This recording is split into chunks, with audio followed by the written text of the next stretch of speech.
శ్రీ గురుభ్యో నమః. శ్రీమాత్రే నమః. మా భక్తి టీవీని ప్రోత్సహిస్తున్నటువంటి మా ప్రేక్షకులందరికీ ధన్యవాదాలు తెలియజేస్తూ 15 జూన్ 2025 నుంచి 21 జూన్ 2025 వరకు గల కాలానికి రాశి ఫలితాలు తెలియచెప్పుకుందాము. ముందుగా గ్రహస్థితులు. మేషంలో శుక్రుడు, వృషభంలో రవి గారు, బుధ గురులు ఇద్దరు మిథున రాశిలో, కుజ కేతువులు ఇద్దరు సింహరాశిలో, చంద్రుడు మకర రాశిలో, రాహు కుంభరాశిలో, శనిగారు వచ్చేసి మీనరాశిలో. గ్రహస్థితులు ఇలా ఉంటూ ఉండగా వారాంతానికి వెళ్ళేటప్పటికీ చంద్రుని యొక్క స్థితి మేష రాశిలో శుక్రాచార్యుల వారితో కలిసి సంచారం చేస్తూ ఉన్నది. అలాగే రవి గారు వచ్చేసి మిథున రాశిలోకి వచ్చి ఉన్నారు. ఈ రెండు గ్రహాల యొక్క స్థితులు మారి ఉన్నాయి. ఇక సంయోగాల ఫలితాలు, బుధ గురుల యొక్క స్థితి చాలా అద్భుతమైన స్థితి. మంచి మేధావితనాన్ని చూపిస్తుంది. చక్కటి తెలివితేటలు, కార్యనిర్వహణ సామర్థ్యము, అలాగే విద్య పట్ల మంచి అవగాహన, ప్రవర్తన చాలా బాగుండడము, నీతి నియమాలు, వ్యాపార వ్యవహార రంగాలలో ఉన్న వారికి చాలా అద్భుతమైనటువంటి మెయింటెనెన్స్ అంటాం కదా, అలాంటి మంచి స్థితి ఉండే విధంగా ఉన్నది. ఇక కుజ కేతువుల యొక్క స్థితి ఆధ్యాత్మిక చింతనని చూపిస్తూ సర్పదోషాన్ని కూడా సూచిస్తూ ఉన్నది. ఎందువల్ల అంటే కుజుని యొక్క దృష్టి రాహు మీద ప్రసరిస్తూ ఉంది, దాని రిఫ్లెక్షన్ కేతువు మీద కూడా పడుతూ ఉంది. ఇది సాధారణమైన ఇబ్బందుల్ని సూచిస్తూ ఉంటుంది, సర్పదోషం.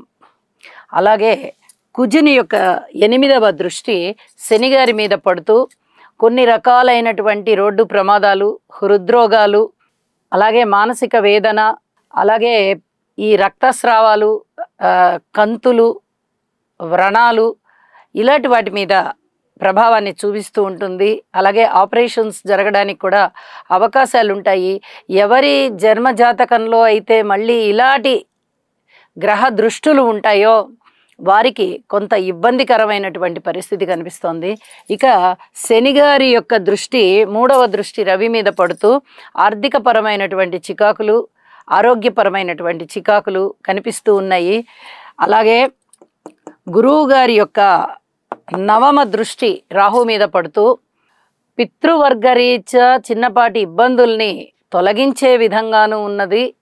అలాగే ఆధ్యాత్మిక చింతనలో కొంత వ్యతిరేక భావాలు వచ్చేటట్టుగా, నాస్తిక భావాలు వచ్చేటట్టుగా కూడా ఈ రాహు మీద దృష్టి అనేది గురువుగారికి ఫలితం చూపిస్తూ ఉన్నది. వీటన్నిటికీ కూడా కుజ, రాహు, కేతు, శని గ్రహాల యొక్క స్తోత్రపారాయణాలు చేసుకోవడం చాలా చాలా మంచిది.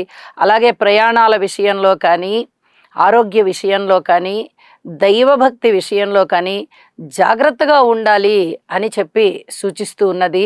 ఎక్కువగా ఆలోచించకుండా తక్కువగా ఆలోచిస్తూ పరిహారాల మీద దృష్టి పెట్టి భగవంతుని మీద ఆ స్తోత్రపారాయణాలు చేసుకోవడం మీద దృష్టి పెట్టండి, ఇంకా మిగతావన్నీ బాగుంటాయి అని చెప్పి తెలియజేస్తూ ఇప్పుడు మనము రాశి వివరాలలోకి వెళ్దాం. మిథున రాశి. మిథున రాశి వారికి చాలా అద్భుతమైనటువంటి కాలం ఉంది. ఉండడానికి 4 గ్రహాల యొక్క ఉనికి చాలా బాగుంది. కానీ ఎన్ని గ్రహాల ఉనికి చాలా బాగున్నా కూడా రాశిలో ఉన్నటువంటి గురువు గారు ఇచ్చేటటువంటి ఫలితం అత్యద్భుతం. అలాగే తృతీయ స్థానంలో కుజ కేతువులు ఇద్దరు చాలా బాగున్నారు. ఏకాదశంలో శుక్రాచార్యుల వారు బాగున్నారు. మరి 4 గ్రహాలు చాలా బాగున్నాయి. ఇంకొక విశేషం కూడా ఉన్నది. ఇక్కడ బుధుని యొక్క స్థితి రాశిలోనే స్వస్థానంలో ఉంది అంటే ఇది భద్రమహాపురుష యోగాన్ని సూచిస్తుంది జన్మజాతకంలో.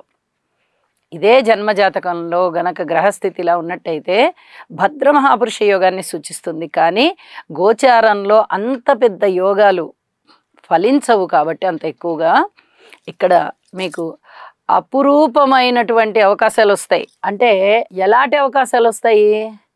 ఒక ఉద్యోగ రీత్యా బాగుంటుంది, ఒక వ్యాపార రీత్యా బాగుంటుంది, ఒక మాతృవర్గ రీత్యా ఇప్పటి వరకు తల్లిదండ్రులకి బిడ్డలకి ఏమన్నా విభేదాలుండి దూరం దూరంగా ఉన్న వాళ్ళు ఉన్నట్లయితే అలాంటి వాళ్ళకి చాలా కలిసి వచ్చే కాలం. తల్లిదండ్రులకి బిడ్డలు బాగా దగ్గరవుతారు. ఇది చెప్పదగినటువంటి సూచన. అలాగే ఆరోగ్యం బాగుంటుంది, ఇది కూడా చెప్పదగ్గ సూచన. వ్యాపారానికి సంబంధించి అత్యద్భుతంగా వీళ్ళకి పనిచేస్తూ ఉంటాయి ఫలితాలన్నీ. అలాగే మాట తీరు బాగుంటుంది, మనుగడ బాగుంటుంది, ఉత్సాహం, డిసిప్లిన్ అస్సలు ఇంకా ఒక్కటి అని చెప్పడానికి రాదు, అన్ని రకాలుగా బాగుందన్నమాట. అన్నదమ్ముల సహాయ సహకారాలు బాగున్నాయి, ధైర్య సాహసాలతో కూడినటువంటి నిర్ణయాలు తీసుకుంటారు, మనోబలాన్ని పెంచుకోగలుగుతారు, బంధువర్గాన్ని బాగా ఆదరించగలుగుతారు, ఊహించని విధంగా లాభాలుంటాయి, అలాగే ఖర్చులు కూడా ఉంటాయి, దూర ప్రాంత ప్రయాణాలు చేయడానికి బాగా ఇష్టపడతారు, అందులోనూ తీర్థయాత్రలకి ఫస్ట్ ప్రిఫరెన్స్ ఇస్తారు, సంతాన రీత్యా చాలా చాలా బాగుంది, అలాగే కుటుంబ రీత్యా కూడా బాగుంది అని తెలియచెప్పడం జరుగుతోంది. అయితే రుణాల విషయంలో పూర్వం చేసినటువంటి రుణాన్ని తీర్చగలుగుతారు, ఇది చాలా ముఖ్యమైనటువంటి విషయంగా భావిస్తారు. అలాగే వ్యవసాయదారుల విషయంలో మనం ప్రత్యేకం చెప్పుకుంటున్నాం. వ్యవసాయదారుల విషయంలో కొంచెం శారీరక శ్రమ ఎక్కువగా ఉండేటటువంటి పనులే పడతాయి. ఈ వారం రోజులు అలాగే ఉన్నాయి అని తెలియచేస్తూ ఉన్నాను. భార్యాభర్తల మధ్య అన్యోన్యత పెరుగుతుంది, రాజకీయంగా బాగుంది, అలాగే వ్యాపార పరంగా బాగుంది, వైవాహిక జీవితం బాగుంది, వివాహం కుదరవలసిన వారికి కూడా చక్కగా కుదిరిపోతుంది, ద్వితీయ వివాహం కొరకు ఎదురు చూస్తున్న వారికి కూడా ద్వితీయ వివాహం కుదురుతుంది, ఉద్యోగ జీవితంలో కొంచెం సంయమనం పాటించండి అని తెలియజేస్తూ ఉన్నాను. అలాగే ఏదైనా విలువైన ఆభరణాలు మీరు సేకరించుకునేటటువంటి పరిస్థితి, కొనుగోలు చేసేటటువంటి పరిస్థితి కనిపిస్తోంది.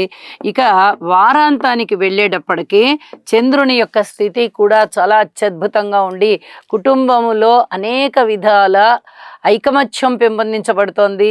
అలాగే ఏదైనా లలిత కళలలో మీకు మంచి అభివృద్ధి కనిపించే విధంగా ఉన్నది. ఇవన్నీ కూడా చెప్పదగినటువంటి సూచనలే. స్త్రీల విషయంలో శనిగారి యొక్క స్తోత్ర పారాయణాలు చేసుకోండి అని తెలియజేస్తూ ఉన్నాను. అన్ని విధాల గురుబలం అత్యద్భుతంగా ఉన్నప్పుడు ఇక ఎక్కువ చెప్పుకోవాల్సిన అవసరం కూడా లేదు, అన్ని విధాల మంచి ఫలితాలు ఉంటాయి అని తెలియజేస్తూ ఉన్నాను. అయితే కుజ రాహు శనిగ్రహాల యొక్క స్తోత్ర పారాయణాలు మటుకు మానకండి, అది తప్పనిసరిగా చేసుకోండి అని తెలియజేస్తూ ఉన్నాను. శుభం. గురుగ్రహ అనుకూలత కొరకు దేవానాం చ ఋషీణాం చ గురుం కాంచన సన్నిభం బుద్ధిమంతం త్రిలోకేశం తం నమామి బృహస్పతిం. ఓం హ్రాం హ్రీం హ్రౌం సహ బృహస్పతయే నమః.